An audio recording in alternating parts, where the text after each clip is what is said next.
Eager to search in and throughout its ways, the sacred wood whose thick and leafy tent spread in my sight tempered the new sun's rays. I made no pause, but left the cliff and went into lingering steps across the level leaves where all the soil breathed out a fragrant scent, a delicate air that no inconsistencies knows in its motion on my forehead played with force no greater than a gentle breeze, and quivering at its touch, the branches swayed all toward that quarter where the holy hill with the first daylight stretches out into its shade.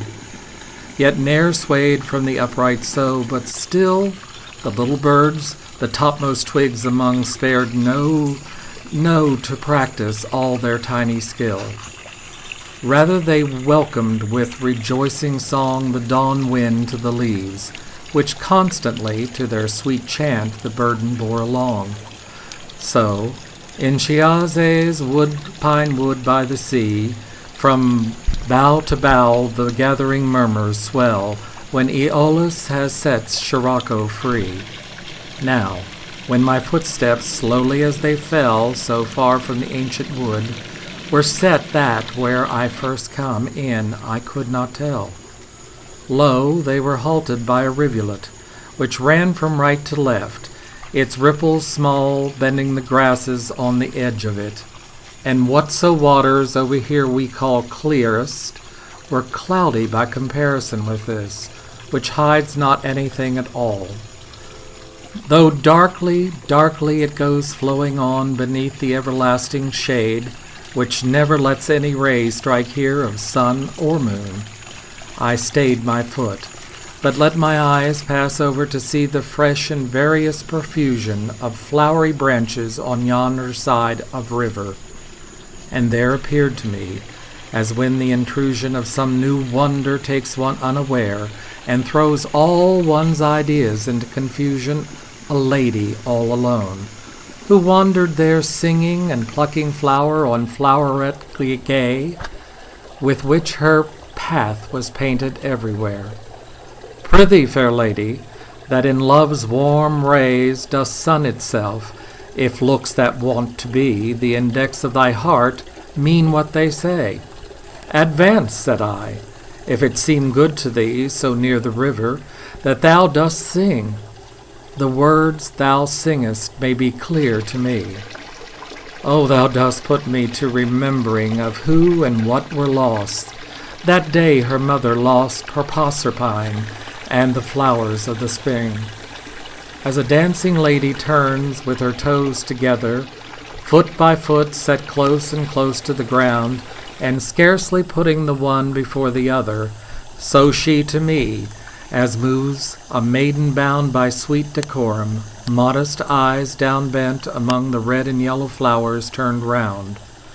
And of my prayer that gave me full content, coming so close that I could well divine not only the sweet sounds but what they meant. So when she come to the crystalline clear water bathed the grasses, she at once did not the grace to lift her eyes to mine. From Venus' eyelids, when her wayward child had pierced her with his dart by strange mischance, so, upright on the other bank, she smiled, still twining in her hands the blossoms pied, which without seed on that high land grow wild. Between us run the stream, 3 paces wide, Hellespont where Xerxes crossed, whose lot still to this day rebirks man's foolish pride, earned less hate from Leander, though it shot twixt Sestos and Abydos in full race, than this from me for straightway opening naught.